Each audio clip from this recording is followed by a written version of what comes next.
नमस्कार, आप देख रहे हैं केजीएम कक्षा। मैं हूं गजेंद्र कुमार। दोस्तों, लास्ट टाइम हमने जो रिप्रोडक्शन का एक बेसिक टॉपिक तैयार किया था, एक बेसिक चैप्टर को कंप्लीट किया था। उस चैप्टर का नाम था और रिप्रोडक्शन इन ऑर्गेनिज्म। उसके बाद में हमने रिप्रोडक्शन की स्टार्ट की थी कि लड़के और लड़की का विभेदन किस तरीके से होता है। उस चीज़ को देखने के बाद में आज से प्रॉपरली हम रिप्रोडक्टिव सिस्टम स्टार्ट करने वाले हैं। और सबसे पहले हम मेल रिप्रोडक्टिव सिस्टम पढ़ेंगे। मेल रिप्रोडक्टिव में उस सिस्टम की स्ट्रक्चर पढ़ेंगे, उसके बारे में उसके जो भी फंक्शन है, जो भी मैकेनिज्म है, उन सबको पूरे अच्छे से पढ़ेंगे। ठीक है दोस्तों, चलो स्टार्ट करते हैं। हाँ तो दोस्तों, आज हम स्टार्ट करने वाले हैं जनन तंत्र का पहला पार्ट, नर जनन तंत्र। तो नर जनन तंत्र या मेल रिप्रोडक्टिव सिस्टम की सबसे पहले मैंने आपको एक्सटर्नल जेनाइटेलिया बताया है कि बाहर से जब जनन तंत्र को देखते हैं, नर जनन तंत्र को, तो क्या क्या दिखेगा उसमें। हम जब हमने उसको बाहर से काटा बिल्कुल, तो उसमें क्या क्या दिखती है, कितनी परतें हैं, उसमें क्या क्या है, ये सब देखते हैं। देखो बिल्कुल आप इसको समझ भी पा रहे हो, इसको फील भी कर पा रहे होंगे कि ये इस तरीके से एक पेनिस है। ये मान लो कि ये पेनिस है।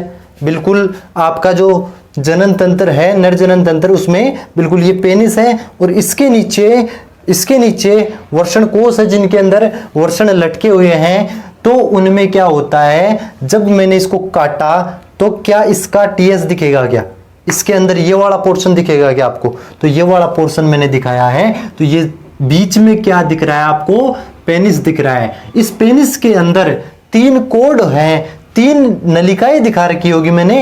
ये 3 कोड हैं। इन 3 कोडों में से ऊपर वाले जो 2 कोड हैं, उन 2 कोडों को बोला जाता है कोरपोरा कोवर्नोसा। संख्या में कितने होते हैं? 2 होते हैं। उसके नीचे जो कोड है, एक सिंगल कोड है जिसको बोलते हैं कोरपोरा स्पोंजियोसम।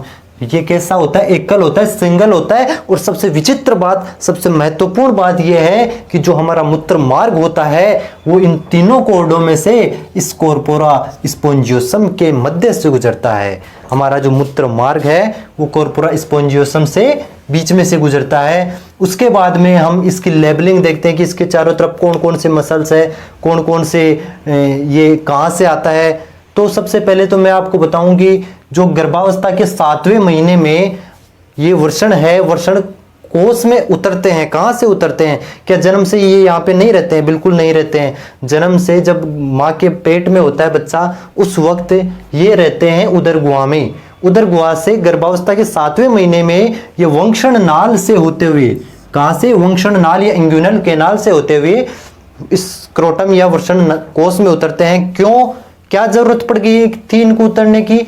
वो इसलिए उतरते हैं क्योंकि दोस्तों जो शरीर का तापमान होता है 37 डिग्री, 37.5 डिग्री सेंटीग्रेड, वो गैमेटोजेनेसिस या युग्मक जनन के लिए आवश्यक तापमान से थोड़ा ज्यादा है।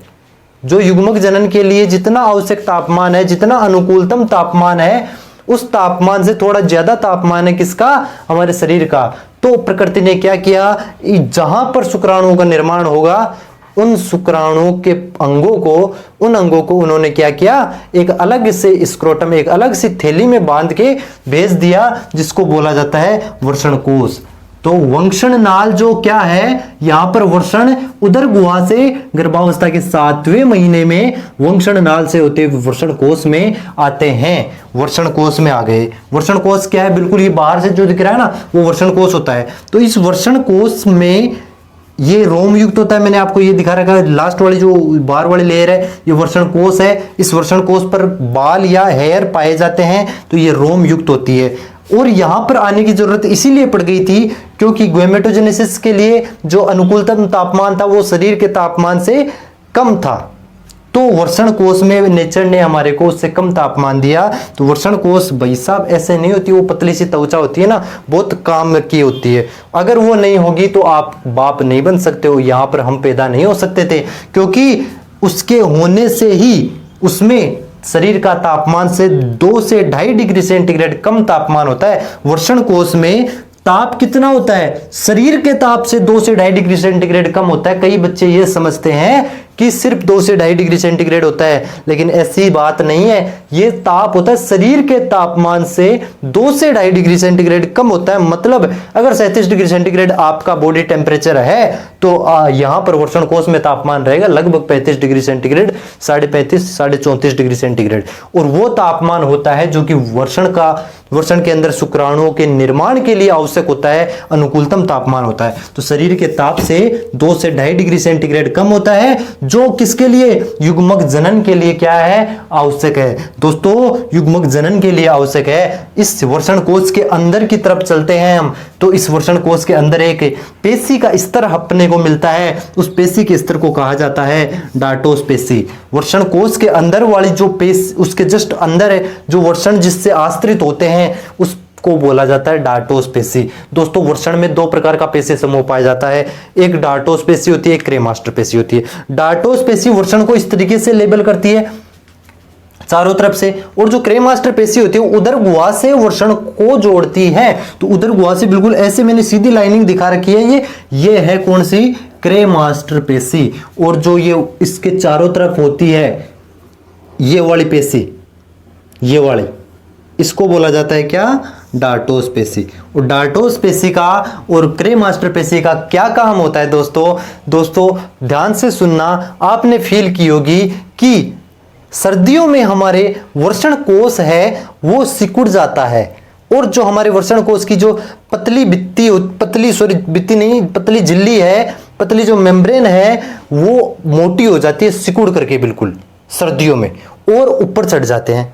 लेकिन गर्मियों में वो नीचे की तरफ उतर जाते हैं और वो पतली हो जाती है, वो बिल्कुल खुल करके पतली हो जाती है। तो दोस्तों ऐसा इसलिए होता है, अरे जब सर्दियों में बाहर का टेम्परेचर कम हो जाता है तो यहां का टेम्परेचर इसको 35 डिग्री सेंटीग्रेड मेंटेन करना है, तो उसके लिए क्या करेगा, ये शरीर के पास में जाना चाहेगा। शरीर के पास में जाने के लिए ये डार्टोस पेशी और क्रेमास्टर पेशी संकुचित होती है, तो ये शरीर के पास में भी जाता है और छोटा भी होता है, और छोटा होगा तो मोटा भी होगा, छोटा होगा तो मोटा भी होगा। क्या, ये वर्ण कोश छोटा होता है और मोटी झिल्ली बन जाती है, बिल्कुल सिकुड़ करके मोटी लेयर अपने को महसूस होती है। वो इसीलिए होता था कि वो शरीर के जैसे जैसे तापमान के, क्योंकि बॉडी का टेम्परेचर तो बिल्कुल फिक्स रहता है, क्योंकि हम होम्योथर्मस होते हैं, तो बॉडी टेम्परेचर तो 37 डिग्री सेंटीग्रेड रहेगा, तो उसके पास में जाएगी वो अपना टेम्परेचर मेंटेन करने के लिए। लेकिन गर्मियों में क्या होता है, जब बाहर का टेम्परेचर बढ़ जाता है तो क्या करती है, ये नीचे की तरफ उतरने लगती है और ये सरफेस एरिया अपना बढ़ा लेती है, जिससे टेम्परेचर क्या हो जाता है, टेम्परेचर कम हो जाता है। तो ये असली वजह होती है वर्ण कोश के ऊपर चढ़ने और नीचे उतरने का। दोस्तों अब आपको एक बात और बताऊं मैं कि यहाँ पर स्क्रोटम या वर्ण कोश होता है वो कितने होते हैं। आपको कंफ्यूजन रहता होगा कि वर्ण कोश एक होता है कि 2 होते हैं। दोस्तों एक होता है, लेकिन उसके 2 भाग होते हैं, 2 अर्धभाग होते हैं, 2 टुकड़ों में बटा हुआ होता है। एक सेप्टम के द्वारा ये 2 भागों में बटा हुआ होता है, और इसीलिए ये दोनों वर्ण आपस में मिल नहीं सकते हैं। ये आपस में एक दूसरे यहां गति करते हैं, लेकिन आपस में एक दूसरे से मिल नहीं सकते हैं, ऊपर नहीं आ सकते हैं। अगर अपन कोशिश करेंगे भी तो वो जबरदस्ती वापस से नीचे आ जाते हैं, क्योंकि उनको एक तो रोके रखता है कौन, यहां पर एक इलास्टिक फाइब्रस स्ट्रक्चर होती है गब्बर नाकुलम। ये है दोस्तों गब्बर नाकुलम। कौन सी है, ये जो दिखा रखी है ना, ये गब्बर नाकुलम है। गब्बर नाकुलम वर्ण को वर्ण कोश से जोड़ के रखती है, डार्टोस पेशियों से जोड़ के रखती है, और ऊपर की तरफ ये वंक्षण नाल इनको जाने से रोकती है, बाहर की तरफ जाने से। तो दोस्तों यहां से बात क्लियर होती है कि ये डार्टोस पेशी और क्रेमास्टर पेशी क्या काम करती है, ताप का नियमन करती है। उसके बाद में इस साइड का काम कंप्लीट होता है। अब उधर चलते हैं, हम उधर चलते हैं तो देखा मैंने कि जो वंक्षण ये जा रहा था उसको काटा मैंने, थोड़ा सा काटा तो एक लेयर दिखी भाई, वो वंक्षण नाल थी। वंक्षण नाल में क्या होता था कि वर्ण उदर गुहा से गर्भावस्था के 7वें महीने में वंक्षण नाल से होते हुए वर्ण कोश में आते हैं। लेकिन कई जंतुओं में ब्रीडिंग सीजन में आते हैं, मतलब जनन करने वाली जो उनकी सीजन होती है उसी सीजन में आते हैं, वापस चले जाते हैं। कई जंतुओं में आते ही नहीं, उदर गुहा में रहते हैं। लेकिन हम मानव की बात कर रहे हैं। मानव में जो वंक्षण नाल से होते हुए वर्ण उदर गुहा से 7वें महीने में कहाँ आते हैं, वर्ण कोश में आते हैं। और क्यों आते हैं, क्योंकि वृषण कोश का तापमान 2 से 2.5 डिग्री सेंटीग्रेड कम रहता है और वो अनुकूलतम तापमान होता है किसके लिए? युग्मक जनन के लिए, स्पर्मेटोजेनेसिस के लिए। उसके बाद में मैंने इसको थोड़ा और काटा तो ये अभी बताया था ना कि क्रे मास्टरपेशी को घेरे रहती है, तो ये क्रे मास्टरपेशी ओपन होती है। उसके बाद में थोड़ा और काटा तो एक कोड, एक डक्ट अपने को दिखती है, एक कोड दिखती है, एक सीट दिखती है जिसके अंदर आर्टरीज भी होती है, जिसके अंदर वेन्स भी होती है, जिसके अंदर नर्व्स भी होती है, जिसके अंदर वासा डिफरेंस भी होता है। मतलब एक इस कोड होती है, इसको बोला जाता है स्पर्मेटिक कोड। और इस स्पर्मेटिक कोड में धमनी भी होती है यानी आर्टरी भी होती है, सिरा यानी वेन भी होती है, तंत्रिका यानी नर्व भी होती है और शुक्रवाहिनी यानी वासा डिफरेंस भी होती है। और ये सब मिलकर के कोड मिलकर के किधर आती है? वृषण में खुलती है। वृषण के ऊपर का जो कुंडलित, अत्यधिक कुंडलित भाग होता है उसको बोला जाता है दोस्तों क्या? उसको क्या बोला जाता है? अधिवृषण। क्या बोला जाता है? अधिवृषण, या इंग्लिश में इसको कहा जाता है क्या? एपिडिडाइमिस। एपिडिडाइमिस। एपिडिडाइमिस में क्या होता है दोस्तों? शुक्राणुओं का अस्थायी संग्रहण होता है और परिपक्वन होता है। शुक्राणुओं का अस्थायी संग्रहण होता है, कुछ दिनों तक या लगभग 1 महीने तक यहाँ पर शुक्राणु संग्रहित रहते हैं। बनने के बाद में उनका परिपक्वन होता है। एक अयोग्यतार्जन की प्रक्रिया यहाँ पर कंप्लीट होती है। जो योग्यतार्जन करने के लिए, योग्यतार्जन कब होगी? जो अयोग्यतार्जन तो यहाँ होता है, योग्यतार्जन फीमेल बॉडी में जाने के बाद में शुक्राणु का होता है। उसके बाद में अगर मैं कहूँ कई बार ये होता है कि दोस्तों एक चीज ये आपके दिमाग में आ रहा होगा कि गर्भावस्था के 7वें महीने में कैसे आता है, मतलब उसको क्या पता चलता है कि गर्भावस्था के 7वें महीने में अपने को स्क्रोटम में चलना है? तो दोस्तों टेस्टोस्टेरोन हार्मोन के प्रभाव में चलता है। टेस्टोस्टेरोन हार्मोन के प्रभाव में वृषण उदर गुहा से स्क्रोटम में आते हैं। लेकिन अगर टेस्टोस्टेरोन कम रह जाए तो फिर क्या करेंगे? तो फिर वृषण कोश में नहीं उतर पाएंगे वृषण। अगर टेस्टोस्टेरोन की कमी हो, क्या हो दोस्तों? अगर टेस्टोस्टेरोन की कमी हो तो वृषण कोश में नहीं आ पाएंगे। क्या? वृषण कोश में नहीं आ पाएंगे दोस्तों। और इस प्रोसेस को कहा जाता है क्रिप्टो ऑर्किडिज्म। क्या कहा जाता है? क्रिप्टो ऑर्किडिज्म। अरे यहाँ वो है, ये इमोजी दिख रहा होगा सैड सा। अब सैड तो होगा ही बेचारा, क्या करे? यहाँ से स्क्रोटम में आ ही नहीं पा रहा, बच्चे पैदा ही नहीं कर पाएगा तो बेचारा क्या करेगा? सैड ही होगा है। तो क्रिप्टो ऑर्किडिज्म कहा जाता है किसको? जब वृषण कोश में नहीं उतर पाते हैं, किसी भी वजह से नहीं उतर पाए।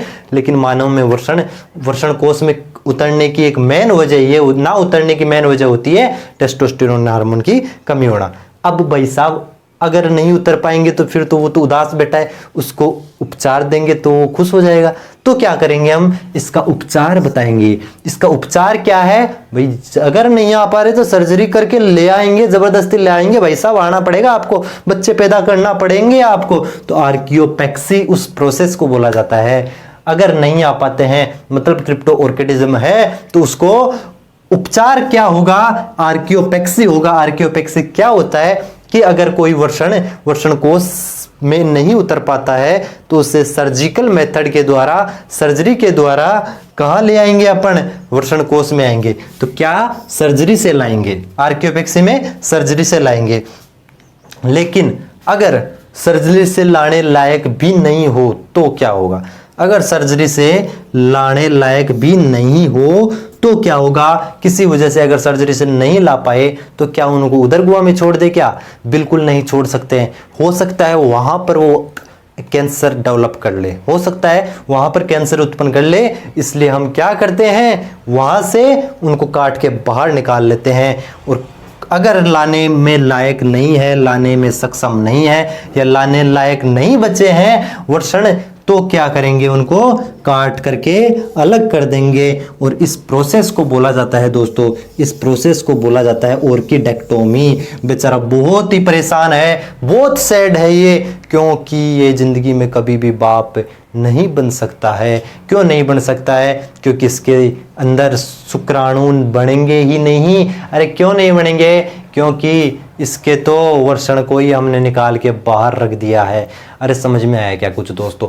मैंने ये सारी जो रामायण गाई है बिल्कुल अभी बाहर वाला चीज़ बताया, बिल्कुल बेसिक फंडा बताया आपको, और बहुत ही बेहतरीन तरीके से इसको बनाया है, ताकि ज़्यादा इसके 2 पेज भरते हैं, 2-3 पेज भरते हैं इसको अगर वैसे लिखते हैं तो मैंने उसको बिल्कुल शॉर्ट में हर चीज़ एक फ्लो डायग्राम में बना के आपको बताई है। अब दोस्तों मैं कहूँ कि अधिवर्षण हो गया, अधिवर्षण के बाद में ये किस में खुलती है? वसा डिफरेंस से होते हुए वो आगे जाती है। ये अधिवर्षण के नीचे ये कौन है? ये कौन है बेटा? ये वर्षण है। अगर इस वर्षण को मैं काट के देखूं तो कैसा दिखता है पता है क्या किसी को? अगर मैं इस वर्षण को यहां से काट के दिखाता हूं आपको कि काटने के बाद में ये वर्षण कैसा दिखाई देता है। ठीक है दोस्तों, देखते हैं। देखिए इस कैसा दिखता है।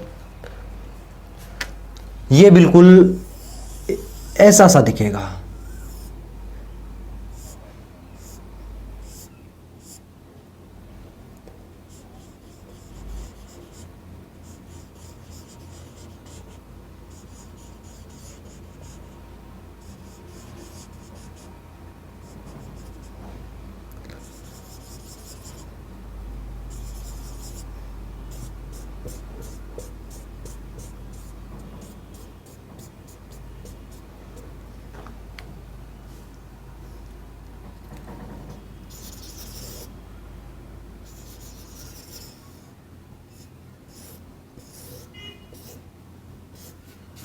बिल्कुल आपको ये इसको अगर काट के देखिए वर्षण को, यहाँ से मैंने क्या किया, वर्षण को काट लिया, यहाँ से वर्षण का टीएस काटा, तो इस तरीके से दिखता है। इस वर्षण के सबसे बाहर वाली जो परत होती है उस परत को बोला जाता है ट्यूनिका वेजाइनलिस, जो कि अर्ध परत होती है ये ट्यूनिका वेजाइनलिस होती है। ट्यूनिका वेजाइनलिस के ये कौन सी होती है? Tunica vaginalis. इसके अंदर ट्यूनिका एल्बुजिनिया होती है, और इसके एल्बुजिनिया इसको पहले तो 2 भागों में बांटती है, उसके बाद में इसको एक वर्षण को 250 लोब्यूल्स वर्षण पालिकाओं में बांट देती है। ये 250 की कितनी है? ये 250 वर्षण पालिकाएं हैं, और इन 250 वर्षण पालिकाओं में 1 से 3 क्या होती है? शुक्रजनन नलिकाएं होती है। क्या होती है? शुक्रजनन नलिका। ये वर्षण पालिका है, ये वर्षण पालिका है, ये शुक्रजनन नलिका है। ये क्या है? शुक्रजनन नलिका है। ओके, शुक्रजनन नलिकाएं मिलकर के रेटेटेस्टिस या वर्षण जालक में खुलती है। किस में खुलती है? वर्षण जालक में। वर्षण जालक किस में खुलता है? 10 से 12 महीन नलिकाएं होती है, जिनको क्या बोला जाता है? शुक्र अपवाहिका या शुक्र वाहिका कहा जाता है। शुक्र वाहिका खुलता है किसमें दोस्तों? अधिवर्षण में। किसमें? अधिवर्षण में। और अधिवर्षण वासा डिफरेंस या शुक्र वाहिनी में खुलता है, और शुक्र वाहिनी में खुल करके ये इस तरीके से आगे चला जाएगा। तो ये इसका टीएस होता है दोस्तों। आप एक बार इसको छाप लीजिए, बना लीजिए, उसके बाद में हम आगे की इसको और अच्छे से मैं डिटेल से पढ़ाने वाला हूँ, डिटेल से समझाने वाला हूँ कि किस तरीके से इसका अंदर का काट दिखता है। तो ये तो बिल्कुल समझाने के लिए था कि वर्षण को काट के अगर देखा तो ये बिल्कुल इस तरीके से दिखता है। सबसे बाहर ट्यूनिका वेजाइनलिस होता है, उसके अंदर ट्यूनिका एल्बुजिनिया होता है, उसके बाद में ये क्या होता है? रेटेटेस्टिस से खुलते हुए। आगे की बातें आगे करेंगे, एक बार आप इसको बना लीजिए, इसका स्क्रीनशॉट ले लीजिए और इन बातों को लिख लीजिए, बिल्कुल इसी तरीके से लिख लीजिए, और आपको कुछ भी पढ़ने की जरूरत नहीं पड़ेगी दोस्तों। ठीक है, लिख लिया होगा आपने। हाँ तो दोस्तों अब आगे स्टार्ट करते हैं अपन। क्या जो आगे का रिप्रोडक्टिव स्ट्रक्चर है उसको अपन ढंग से देखते हैं। बिल्कुल देखो,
हाँ तो दोस्तों देखो, मैंने एक बार ये डायग्राम बना दिया है। अब हम इसकी लेबलिंग करते हैं कि यहाँ पर ये तो वर्षण है और वो वर्षण के पास में कौन है, मूत्राशय से लिंक होते हुए कौन आ रहा है, मूत्र मार्ग आ रहा है। ठीक है, अब इसके अंदर मैं बात बताऊं कि वर्षण जो होता है ये दो परतों से आश्रित होता है। सबसे जो बाहरी परत होती है उस परत को बोला जाता है ट्यूनिका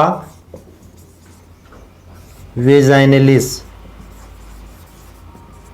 जो कि क्या होती है ट्यूनिका वेजाइनलिस। एक तो इसकी विशेषता होती है कि ये पूरे वर्षण को कवर नहीं करती है, आधे वर्षण को ही कवर करती है, कवर करती है। दूसरी जो लेयर होती है इसके अंदर उसका नाम होता है ट्यूनिका एल्बुजिनिया। इस ट्यूनिका एल्बुजिनिया की विशेषता ये होती है कि ये जो वर्षण को सबसे पहले तो दो भागों में बांटती है, दो भागों में बांटती है। फिर क्या करती है, जो एक भाग है आधे भाग में, फिर ये आधे भाग को 250 वर्षण पालिकाओं में बांटती है, 250 वर्षण पालिका में बांटती है। किस तरीके से, देखो ये वर्षण की ऊपर वाली लेयर इसको बोल रहे हैं ट्यूनिका वेजाइनलिस, जो कि आधे वर्षण को ही आश्रित कर रही है, बिल्कुल ब्लू कलर से दिख रही होगी आपको। उसके बाद में जो ट्यूनिका एल्बुजिनिया है, सबसे पहले तो एक सेप्टम के द्वारा इसने क्या किया, वर्षण को आधे भाग में बांटा। उसके बाद में ये 250 वर्षण पालिकाएं बनाता है। क्या बनाता है ये, 250 वर्षण पालिकाएं बनाता है। ये है वर्षण पालिका। और इन वर्षण पालिकाओं के अंदर एक वर्षण पालिका में लगभग 1 से 3 तक शुक्रजनन नलिका होती है, शुक्रजनन नलिका होती है। कितनी होती है, 1 से 3, और ये कितनी होती है, 250 एक वर्षण में। ठीक है दोस्तों, उसके बाद में अब शुक्रजनन नलिका का मुख्य कार्य होता है शुक्राणु का निर्माण। शुक्राणु का निर्माण इसी शुक्रजनन नलिका में होता है। शुक्राणु का निर्माण इसी शुक्रजनन नलिका में होगा, जो कि एक वर्षण में 250 वर्षण पालिकाओं के अंदर 1 से 3 की संख्या में, 1 भी हो सकती है, 2 भी हो सकती है, 3 भी हो सकती है। अब ये मिलकर के जो नलिका बनाती है, जैसे कि ये 2 है और 2 मिलकर के जिस नलिका में खुलती है उस नलिका को कहा जाता है ट्यूबुली रेक्टाई। ये जो नलिका है इसको कहेंगे ट्यूबुली रेक्टाई।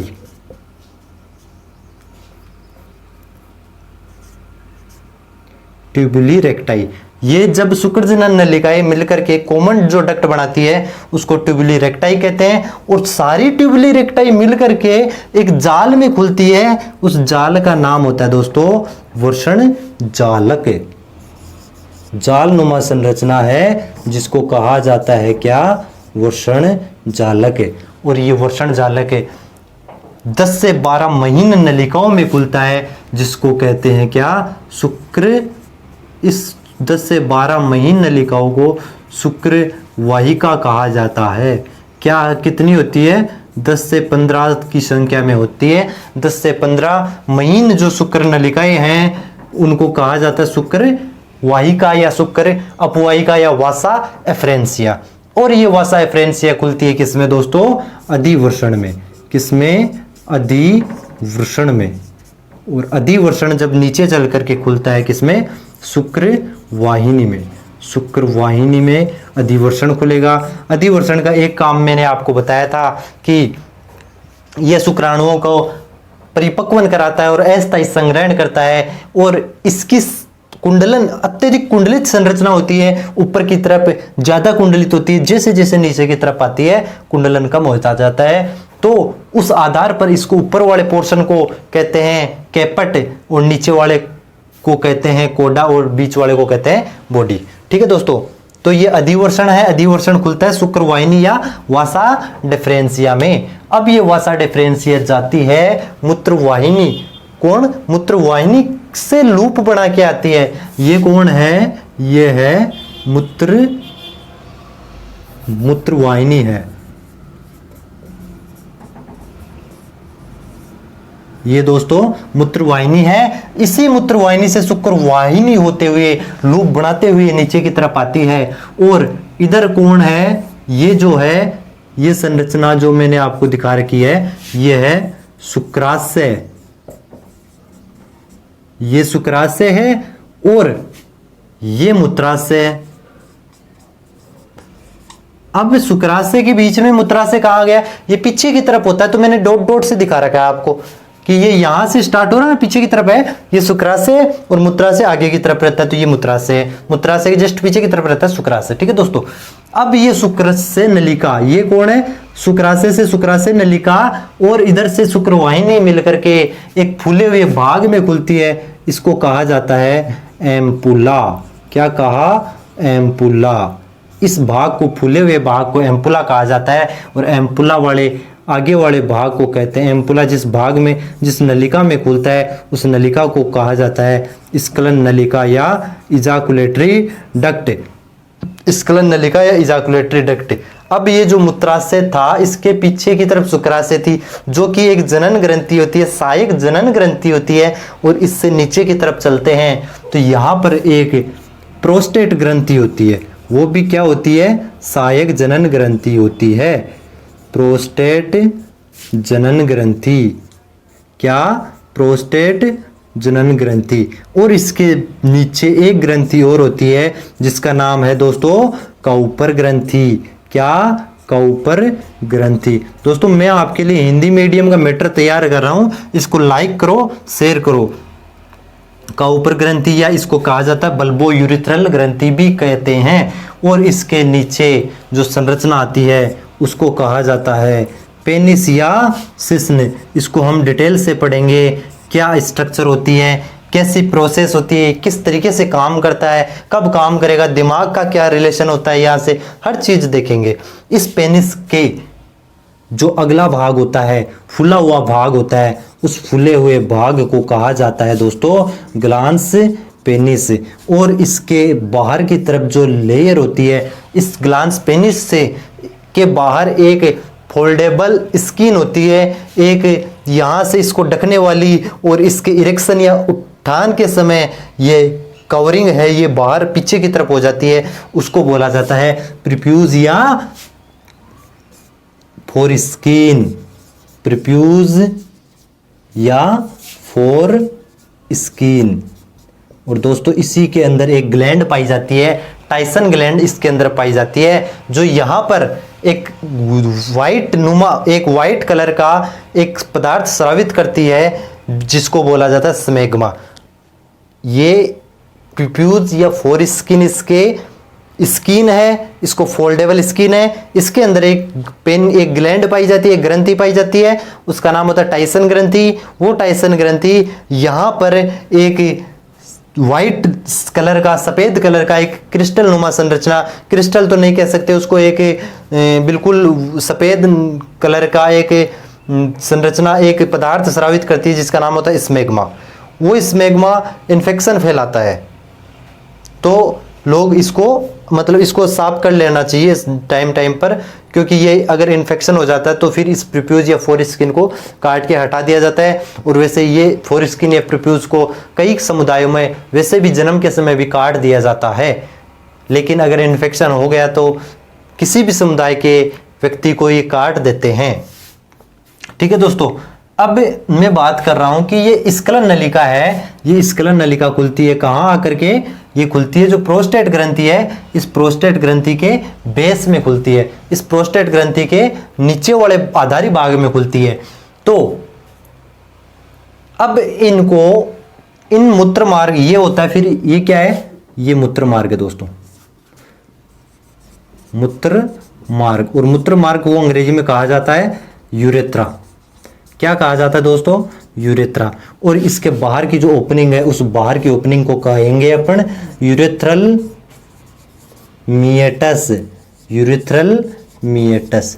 ठीक है दोस्तों, अब आपके दिमाग में एक सवाल आ रहा होगा कि सर इसका मतलब अगर ये स्खलन नलिका यहां पर खुलती है इस प्रोस्टेट ग्रंथि के नीचे की तरफ, तो इसका मतलब वीर्य तो यहीं से स्टार्ट होगा, सीमन तो यहीं से स्टार्ट होगा और यूरिन ऊपर से स्टार्ट हो जाएगा। तो इस मूत्र मार्ग के 3 भाग बना रखे हैं इन्होंने। प्रोस्टेट ग्रंथि वाला जो मूत्र मार्ग है यहां वाला, इस प्रोस्टेट ग्रंथि वाले मूत्र मार्ग को कहा जाता है प्रोस्टेटिक यूरिथ्रा। क्या? प्रोस्टेटिक यूरिथ्रा, प्रोस्टेटिक मूत्र मार्ग। काउपर ग्रंथि वाले मूत्र मार्ग को कहेंगे मेम्ब्रेनस, क्या? Membranes urethra. क्या कहते हैं दोस्तों? Membranes urethra. और पेनिस वाले भाग वाले मूत्र मार्ग को कहते हैं ये पेनाइल यूरिथ्रा। इसको कहा जाता है क्या? Penile urethra.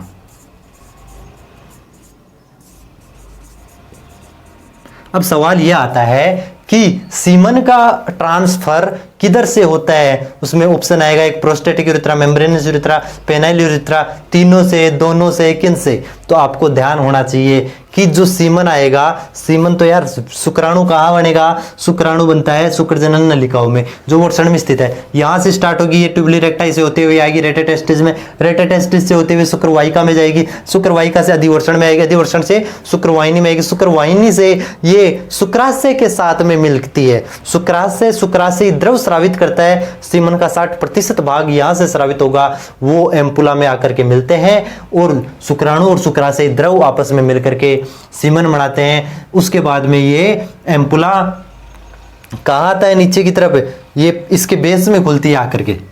इसको थोड़ा सा और बढ़ा लेना चाहे तो ये इसको ऊपर की तरफ कर दो, इसके बेस में खुलती है और यहां से फिर प्रोस्टेट जनन ग्रंथि कुछ स्राव स्रावित करती है जो इस सीमन के साथ में मिलकर के इस सीमन का 30% भाग प्रोस्टेटिक ग्रंथि स्रावित करती है।